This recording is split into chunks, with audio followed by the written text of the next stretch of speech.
So we're going to forward through these first few slides since you guys have already kind of heard about this. And we'll get back to talking about sponsorship. Hello? Please, thanks.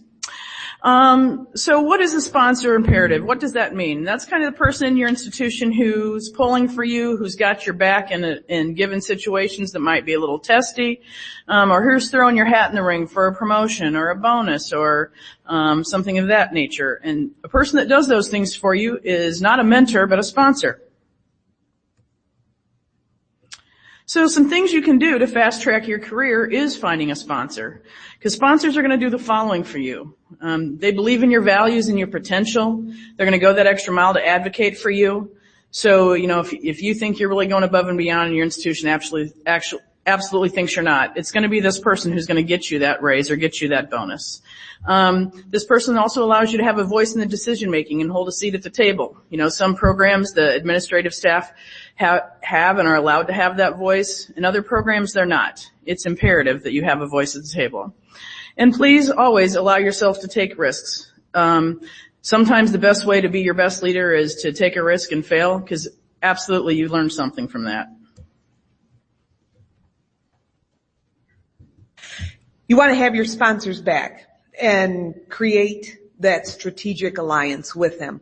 Always do your job well. Keep your sponsor informed of what you're doing. Don't be afraid to ask for help. It's part of keeping them in the loop so they know exactly where you are. And share your motivations and be trustworthy to your sponsor.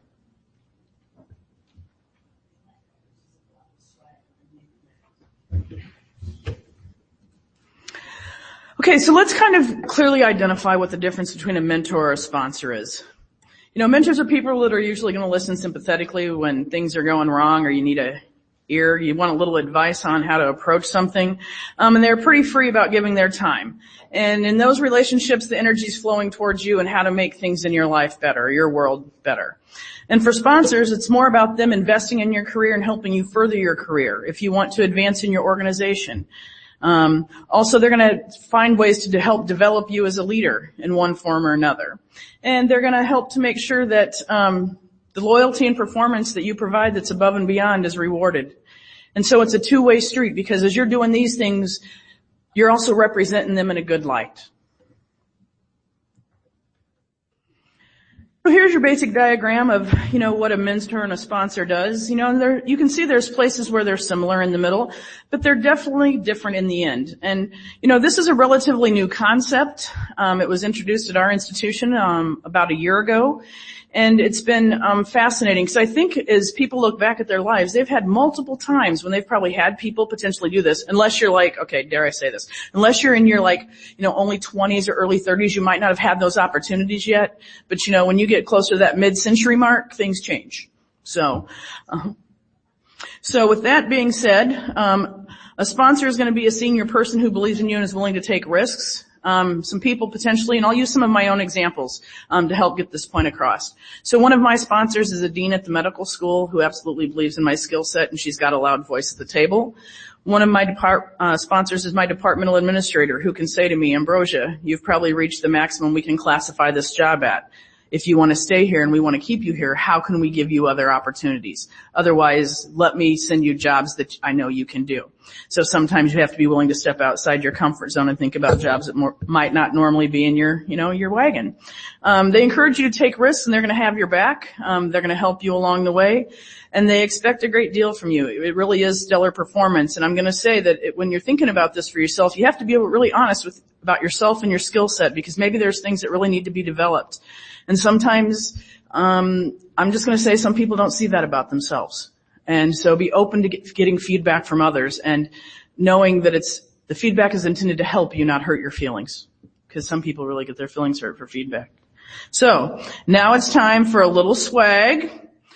And I've changed the slide because we're going to go for 3 people here getting awards, because we want you guys to name 3 things that a sponsor is going to do for you if you find a sponsor. Raise your hand. What'd you say? Advocate. Okay. Got all different kinds of swag here, you know what I'm saying? Okay, so we've got advocate. That's a good one. Who else is going to take a risk out there? I am not that boring. Don't make me start doing jumping jacks up here for you. Yes, go ahead, Patrick. Absolutely. Hey, we got somebody in the back there taking a risk. Over here in the blue. Let you make mistakes if you need to and have coverage for you. Perfect. Okay, I got one more person who wants to take a stab at something. Okay, go ahead. Over here in the green. So that's going to be more like a mentor, but we're going to give you something for trying because that takes a lot to have the courage. So we giving out 3? You got one more, Janine? Okay.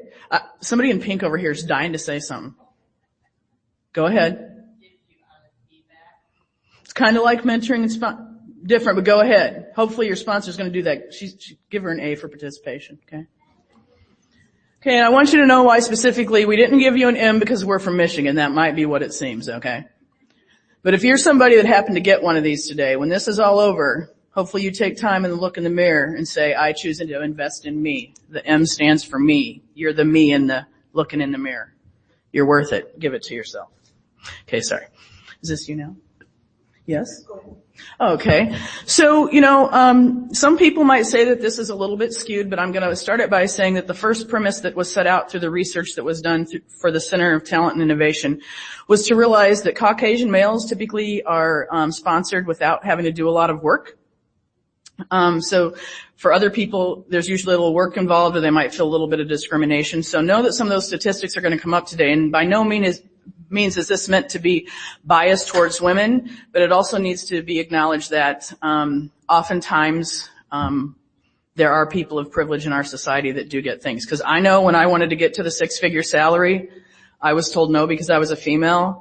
So then I, had to, barter to get there because I wasn't going to give it up, because if I was a guy having the same conversation, the money was given without a problem because someone was hired with not as much experience as me and they actually make $20,000 more than me. So, it made it obvious to see that there is a bias, spoken or not. Okay. So this is kind of a not so good slide, but we pulled the graph directly from the Center for Talent and Innovation. So a sponsor is typically going to be somebody that's a senior leader in your organization. If you're new in your residency and you've got multiple levels of coordinators, your sponsor could be somebody that's right in your own department. So for me, I've got multiple levels underneath me, from administrative assistants to salaried staff that run programs. And so I've had the opportunity to function like that due to my role. For example, when I first started the residency 3 years ago, Janine was our coordinator at St. Joe's because we're divided between 3 sites. And she was very marginalized, but I seen the value in her, and I gave her the opportunity to come work somewhere with the retirement she'd always wanted, at least that's what she told me, and more vacation time. And so, I was able to, sponsor her in being able to advocate that we need to hire her, we need to bring her in at a higher salary, we need to do this, and I haven't regretted it since. Oh, so someone said advocates, so you guys are right about the advocating, and provides air cover or allows you to make mistakes. So, and we're going to let Janine talk about being a protege. Yeah, so after that, yeah. I'd like to take a moment, if you could join me in a round of applause for Ambrosia Amlon.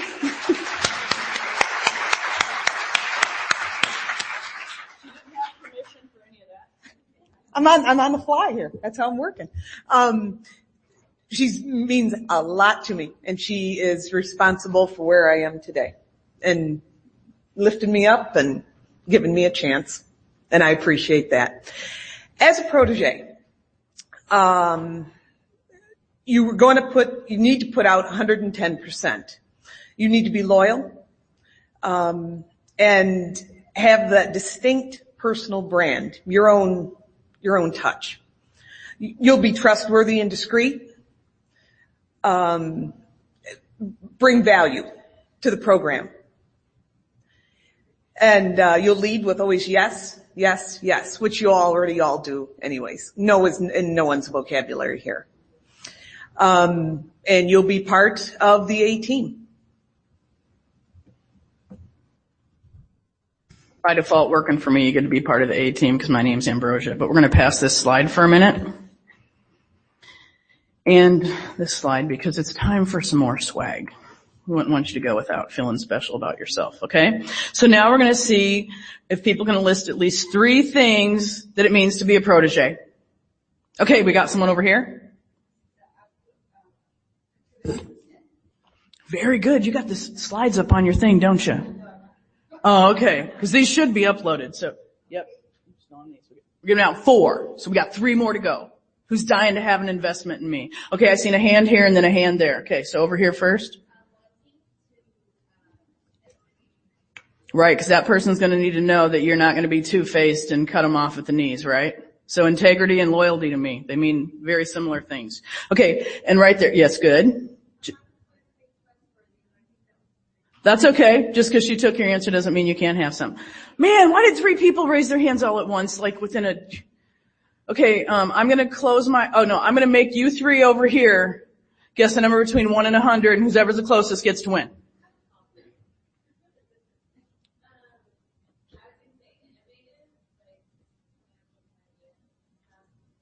Okay, thinking outside the box. That's not necessarily it, but that's something that's going to get you over the top, so someone's going to want to sponsor you.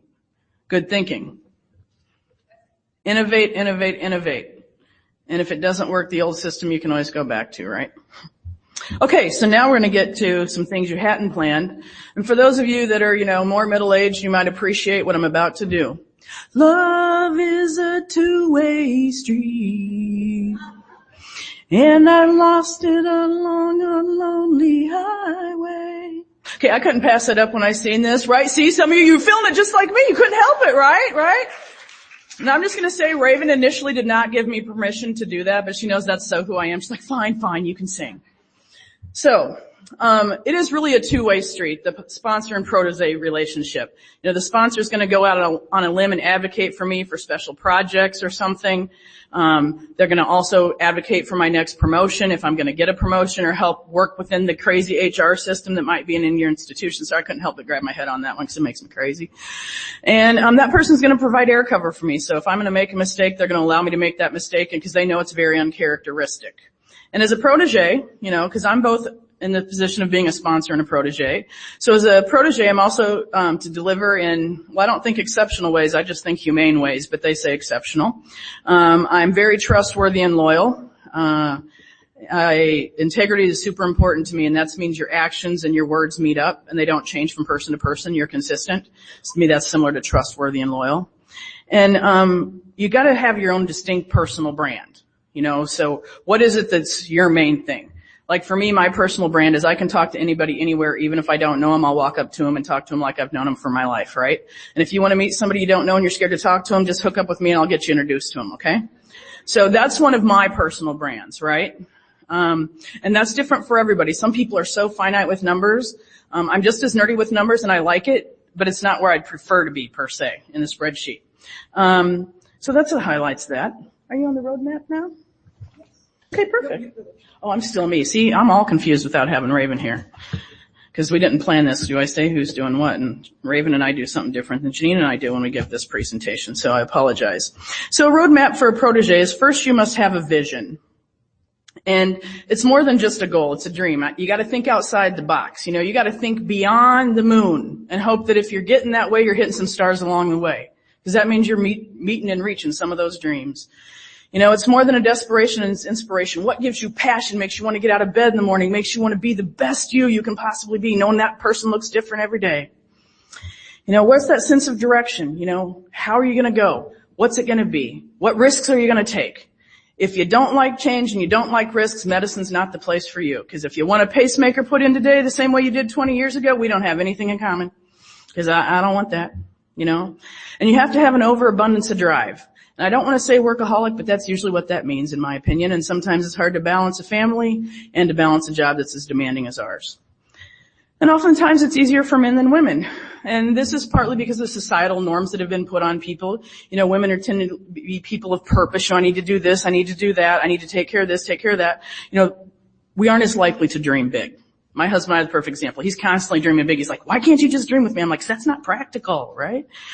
And so, Don't be hesitant to put your foot down as women. Sometimes people think when as a woman you put your foot down, that means you're being a capital B, right? No, it means you're trying to make sure they realize you got a voice at this table too. It's your right to project yourself and have that voice and make sure it's heard. I know that some people are not going to like that and kick you to the curb, but that doesn't mean you shouldn't do it, okay?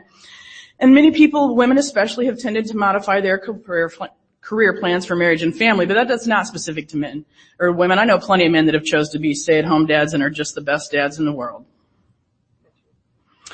Okay, so, anybody in this room, be it male or female, be it any race, any gender identity, whatever, I'm going to tell you right now, you have the God-given ability to dream more than you can possibly be. You have your own power and influence to give in the world. You be consistent, be of agency, have that impact. Don't be afraid.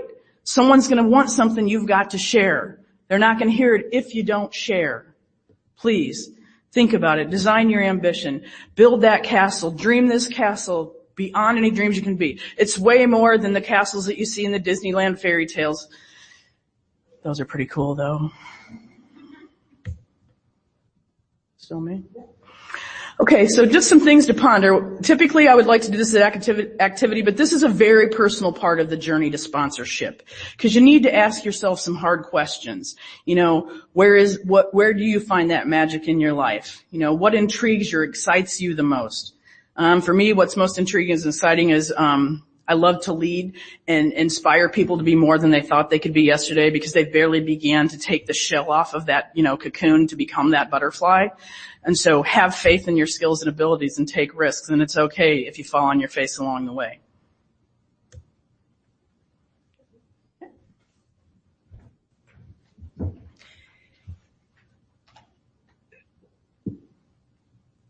Before you speak to your mentor or your sponsor, ask yourself these 3 questions.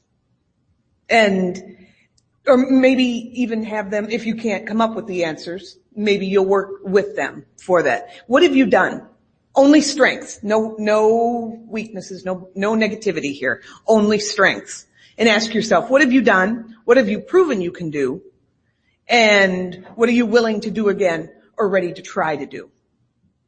Think about these 3 questions. Maybe jot yourself a note and something to reflect on and to talk to your mentor or your sponsor and give yourself clear direction. People are writing. Give them just a second. What have you done? What have you proven you can do? And what are you ready to do or want to do? I promise you, all these slides are uploaded. You'll be able to pull them off the site. If you don't want to pull them off the site or you can't find them, just shoot an email to the listserv or to me directly. I'm happy to forward these to you. And at the end, we'll actually have the book that all this is taken from. So I hope that you get 1/1,000,000th of inspired by this process and thought as I do.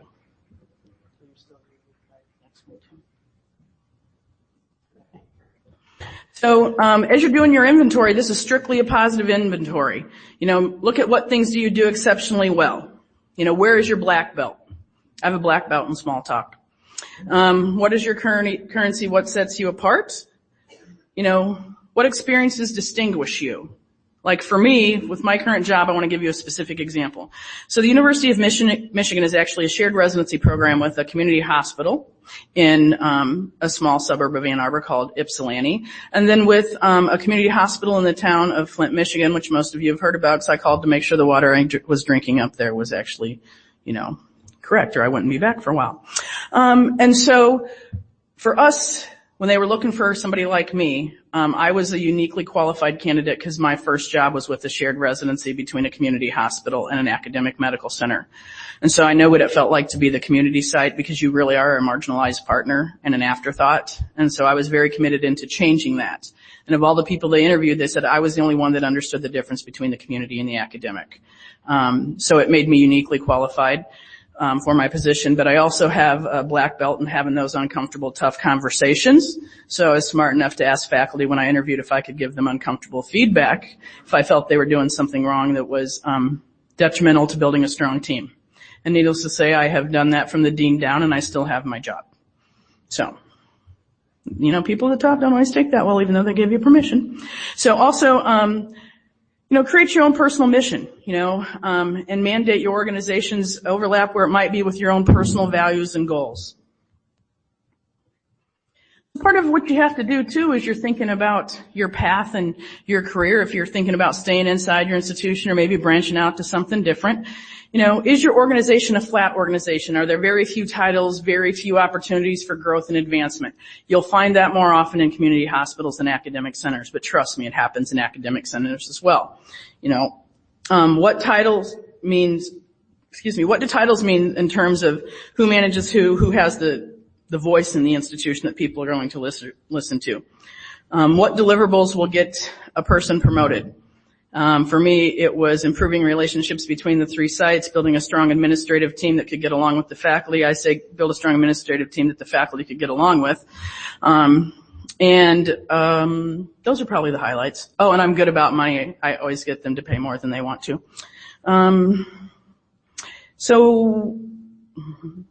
Sorry, this usually isn't my slide. Darn it, Raven.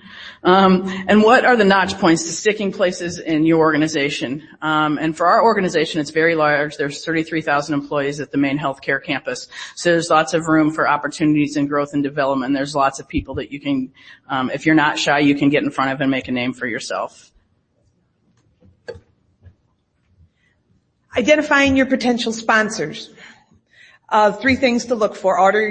Someone who's already aware of your skills and your strengths, stands to benefit from your help, and they have the clout and position to help you move towards your goal. Are you sitting here and wondering who your sponsor would be? Or are you able to identify?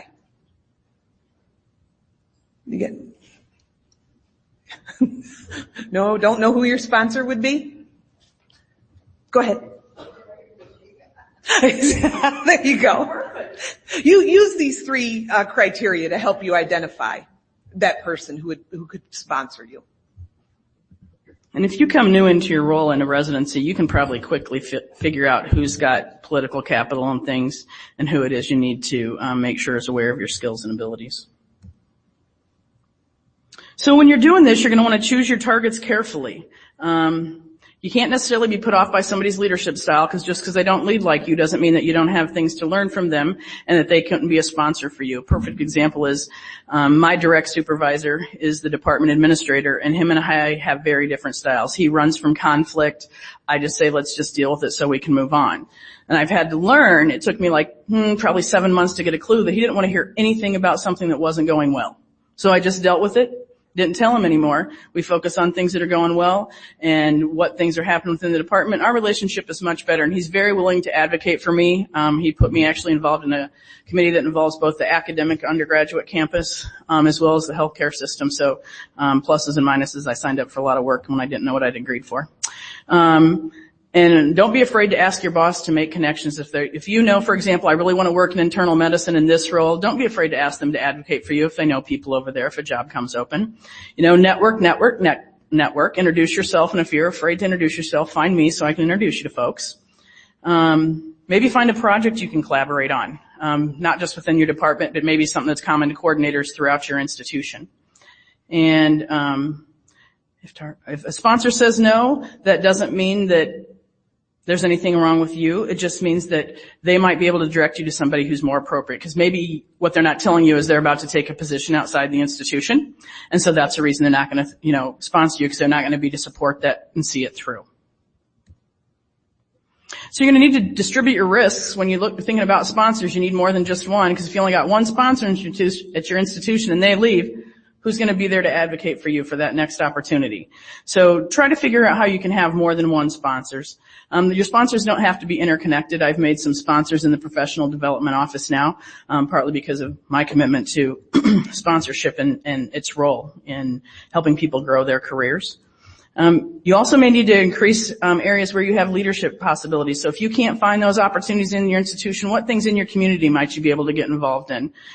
For me, I always like to think about anything involving, kids who need some service and for people that are hungry. So those are things like if I was going to get on a board, that's something I'd probably be inclined to do. The best candidates for the sponsorship role aren't necessarily people you show your innermost secrets with. I surely don't share the innermost secrets with my male department administrator. We have like zero in common other than we both work in the health system in the same department. So you're going to want to have some diversification tactics, be it internal or external. You know, you need to lead a network of employees or else volunteer to speak at some forum. So if you like have a coordinators meeting and they're looking for somebody to sign up to do a talk, or maybe you want to start a brown bag lunch series with coordinators once a month or something like that, you know, find a way to get yourself out there meeting people. You know, spearhead some kind of event or something. I really liked when somebody was talking about how they get money out of their alumni earlier this morning. They were saying how they actually set up a website with swag from their institution, and the part of the proceeds when they buy off this website actually goes back to the education programs. Like, that's brilliant, you know. And people get really kind of, you know, they love swag, you know. Ask your boss to introduce yourself to other people that might be someone that you could make an impression on. And please ask for your own personal leadership and development. Most managers won't come and say, hey, you need to develop this, develop that. So you're going to have to go asking for it. You're blessed if you have one that, you know, has a book and says you need to go develop your skills in this or that. And increase your external visibility. Join a nonprofit board or a credit union bank, something like that. Maybe run for an office. Maybe like here. Maybe you want to be on some committee here, or you want to be a member at large. Don't be afraid to get involved. It's a great way to meet people. Also attend conferences. See, look what I'm talking about. I didn't even realize my next line was about attend conferences as speakers. You know, many of you are going to come up to me like, oh, hey, Ambrosia. And I'll be like, yeah, and who are you? You know, because you feel like you know me because I've been here, but I don't know who you are because you're one of, you know, 70 faces in the audience. I think I probably know 12 people for sure outside of my staff. Okay? So there's a lot of you I need to meet yet.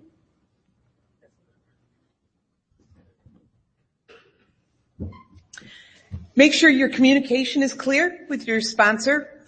Recognize when you need help and ask for help. And keep your sponsor in the loop regarding your career and what's going on. Deliver outside your job description, always. Give what's needed without being asked. Make small gestures, random acts of thoughtfulness.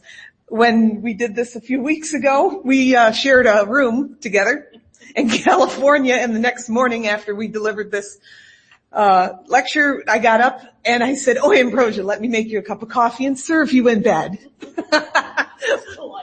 And she said, okay. Deliver outstanding bottom line results. Meet your targets and deadlines, display impressive work ethic and availability, and get others to deliver too.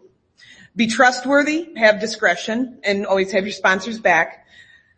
Polish your sponsor's brand across the organization and grow that sponsor's legacy. Meet all your deadlines, hit your numbers, and exceed expectations. That's how you're going to stand out.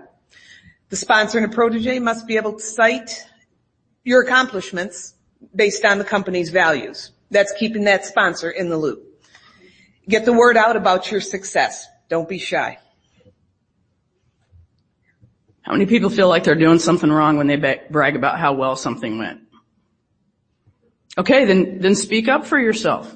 You know, like I made sure everybody knew when I cut $30,000 of faculty time out of our CCC process.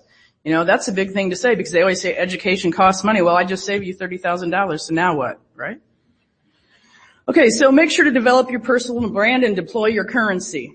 You know, I think I've done a good job showing you how I've identified mine. I've continued to develop it. You won't kind of believe this, but when I first started my career in GME, one of my early mentors knew that I could not stand to do public speaking and I'd prefer to kind of meld in that corner back there and nobody would notice me. So she made me do it till I got comfortable with it.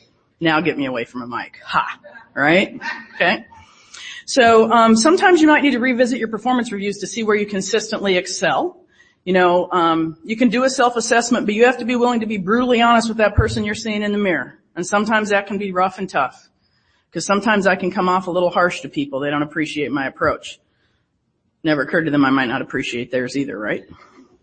And you can ask family, friends, coworkers. I am very open to honest feedback. It doesn't crush my ego. It means that I still have things to learn and grow on because I am still in development. I am just a student. You know, and ask a mentor because your mentor is going to be pretty honest with you because you guys are willing to take those risks in that relationship. That's part of the point of the relationship. So if you don't develop your own personal brand, Only fulfilling your, see, this slide at the bottom is wrong. I'm going to tell you I put some wrong stuff on here, okay? Because you need to develop your own personal brand, because when you're doing that, you're also fulfilling your sponsor's ambitions for you and their self. Because they're looking better in front of a larger audience, and they know that they want to have you have their back. So the next time they decide to take a full dean's position in another institution, they can buy you off to come. Okay? This is me. Okay, so we're going to ponder for a moment. Normally we would do an activity, but since we started late and we've only got 5 minutes, I've kind of got to keep us on track. So ask yourself, how innately different are you from your peers? You know, usually when I travel, my team says, Ambrosia, when you're done talking to everybody you don't know, let us know. I'm like, y'all need to come talk to the people you don't know too, but they still sit there and wait. I keep talking. What's your background and your experience or your schooling or whatever it is that might make you unique? Like Patrick had a perfect example of how his time as a teacher transformed into what he's doing as a coordinator. Absolutely love that. Fabulous. What skill sets set me apart? How is my perspective different than others? I live by two things. If everybody's able to practice medicine and nobody's died, it can be fixed. And we've had to live by that. One time somebody wasn't able to practice medicine. That was a little hard on us. It took 30 days until they were.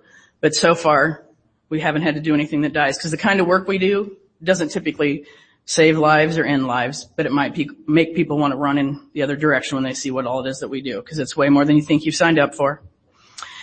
And one of the things I like to do is I don't like to realize there's a problem, let's be clear, but when I realize there is a problem, Patrick, I was just saying how awesome you were and how you transferred your skill set from being a teacher into what you do now, so I wanted to make sure you knew that you're awesome about that, okay? So how are you going to go to them? I typically say, okay, we got a problem, and we all have, a big conversation in my office, and there's, a few special vocabulary words going around. And I'm like, okay, now we need to figure out the solution, because we're not telling anybody there's a problem until we've come up with a solution so they can't bite our head off, right? That seemed to work really well in our department. Would you all agree? Okay. Is this still me? Okay, personal brand tactics. So again, identify your personal currency, acquire skill sets that you need for whatever job's at the next level if you don't have it. Make sure to reverse mentor, bring your sponsors the skill sets or know how that they might lack. For example, most of my sponsors lack people skills, so they like me a lot because they don't have them. Interesting when I thought about that just now, that really is the truth. And then innovate. There's nothing wrong with trying new things. Like I said, we're not married to that 20-year-old pacemaker.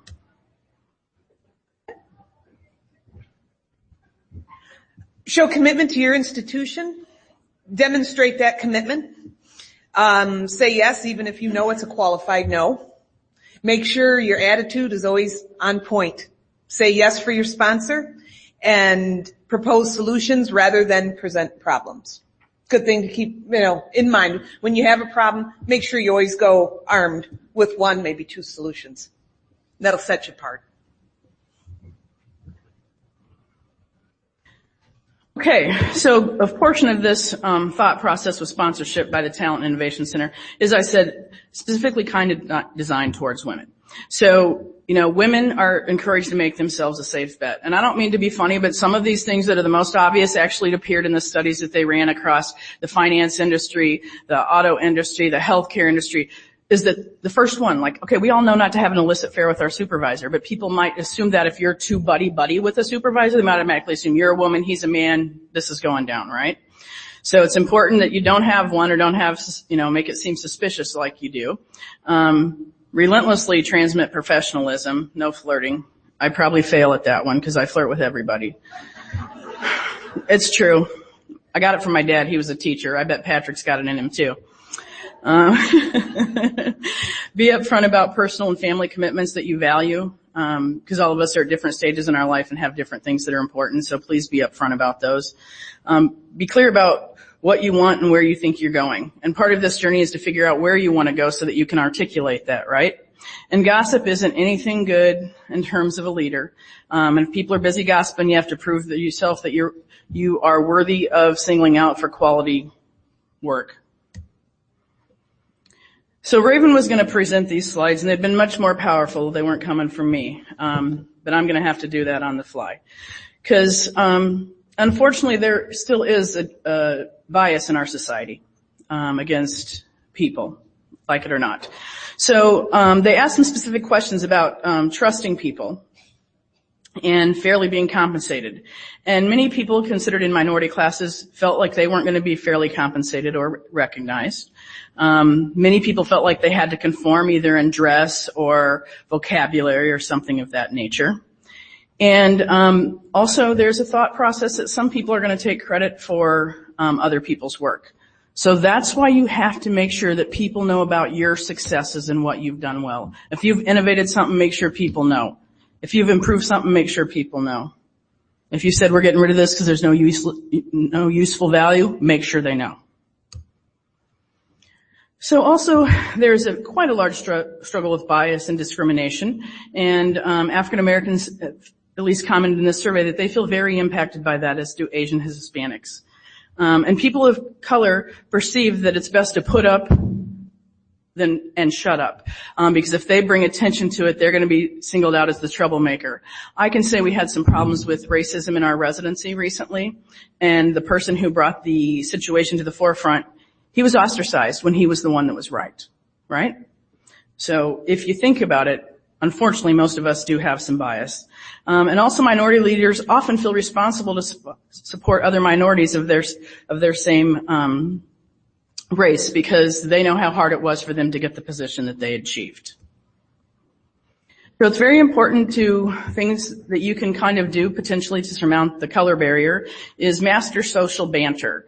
You know, for example, what's okay in our culture might not be okay with Asian culture. You can't necessarily question the elders in the Asian culture. That's considered disrespectful. So it's understanding of people's differences partly because that will impact how they communicate. But social banter and being able to do small talk, that's a pretty important thing no matter what.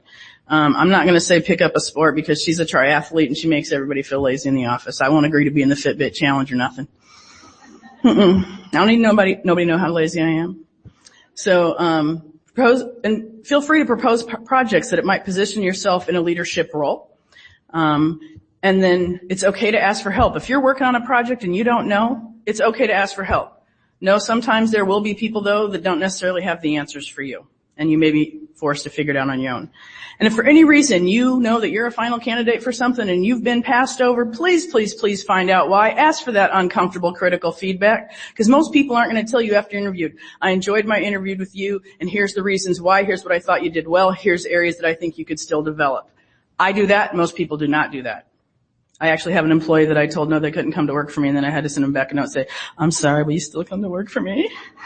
Right there. So she knew I was a hot mess from the beginning. I called her the wrong name and email and everything. She says, I'm not Tiffany or whatever, but if you're offering me an interview, I'll still take one. I'm like, oh my God. See why I need help, right? So develop your executive presence. You know, no man or woman attains power without having that. You're going to have to be someone, if you want to be in a position of power, that can stand to be in front of the microphone, be it on a podium, be it walk around the room, whatever. So I'm going to encourage you to take some risks next year and sign up for things here. And if you're scared, ask me to do something with you. I will do something with you just to get you up here and get you this exposure. If you're thinking Tag Me's in your future, you need to do some of this presenting to get ready for your Tag Me certification or recertification. I'm just saying, get involved in our track. Be a part of making a difference in our lives. We are responsible for this. Okay, sorry. See, look, I go again. So 3 pillars that are very important in executive presence is how you act, or gravitas, how you speak, your communication, and how you look. So, you got to look kind of decent. You can't look like you came in out of the trash dumpster, right? And people of color are typically expected to conform in appearance or behavior, so sometimes they have to look to leaders in the institution to figure out kind of what that expectation is. So here's a lot of different things that get weighted in what is gravitas. And for me personally, the one that I like to focus on is the emotional intelligence, because I think some people really don't have that, and so they're not able to be empathetic with people. And I also think there's something to be said for integrity and speaking the truth to power. Take those risks, don't be afraid. And then your appearance, look up and coming. If you're a female, have the coolest accessories. At least that's my opinion on that. There's nowhere it said that. That was my own diatribe, okay? No matter how casual the dress code, look pulled together. So if you got a blue jeans Friday in your institution, don't show up at work in a, raggedy t-shirt and holey jeans. Show up like you're still proud to work at that institution and collect a paycheck so you can pay your bills. And look appropriate in your environment. Win that seat at the table. Okay, so in communication, You might need to tone it down. You don't need to, go to the depths of the deepness in your voice or the highest, levels in your voice. You can over-prepare. There's no such thing as being over-prepared in my mind, because then if they ask any question, you've got the answers right there. As Patrick said earlier, less can be more, which is so true. Get to the point and invoke your vertical, and many people don't know what that is, and that means invoke your right to have a voice at the table, okay? And polish that small talk. Because every meeting, it never starts on time, and there's this awkward silence. So you got to figure out how to help break that up. Make people feel more like they're on the same team as you. And your gravitas, when it says to show your teeth, that really means, put your foot down, make sure that you have a voice, assert your integrity. Integrity is critical to all success. I firmly believe that. I'm just going to keep going since we're out of time because we're almost to the end. Sponsorship is earned. None of us are owed it. We have to do things to have people want to invest in us. So as you're going to go back and look at these slides and think about how are you going to build your castle and how are you going to figure out how to work your way to that next step of your career, you're going to embrace that dream and dream it bigger than you think. Don't limit your dreaming. Please, please, please. I never dreamt I'd be in Michigan. I always thought I'd be in Iowa, and here I am. Target the right leaders. Give 100% and always be loyal. Make sure that you have an open door with that person. Lean in and lead with yes. So quickly in closing, we're going to have one more opportunity for swag, and this is the coolest swag we've had all day. We got 3 sets of earbuds because we want 3 people to say how they're going to go back and choose to invest in themselves, because we hope that they heard something that they needed to hear today to realize they're more than they ever thought they could be. So who's going to believe in themselves? Raise that hand up. Tell us how. Right there, and then we got one right there, and I seen something over here.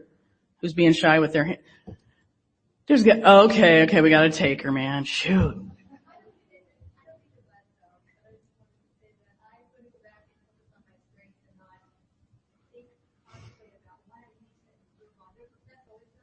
Yep. Yeah, it's really easy to find the things that we didn't do, so it's important to focus on our strengths. We're our worst critic. Go ahead.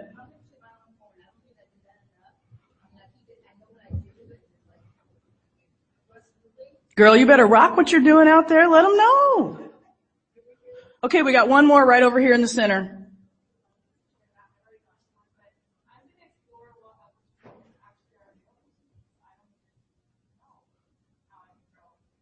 Right, and if you can't figure that out, but you can get some institutional information, I've been around healthcare long enough, I can probably help you figure out what the levels are in your institution and what sets one level apart from another. I'm happy to help you if I could.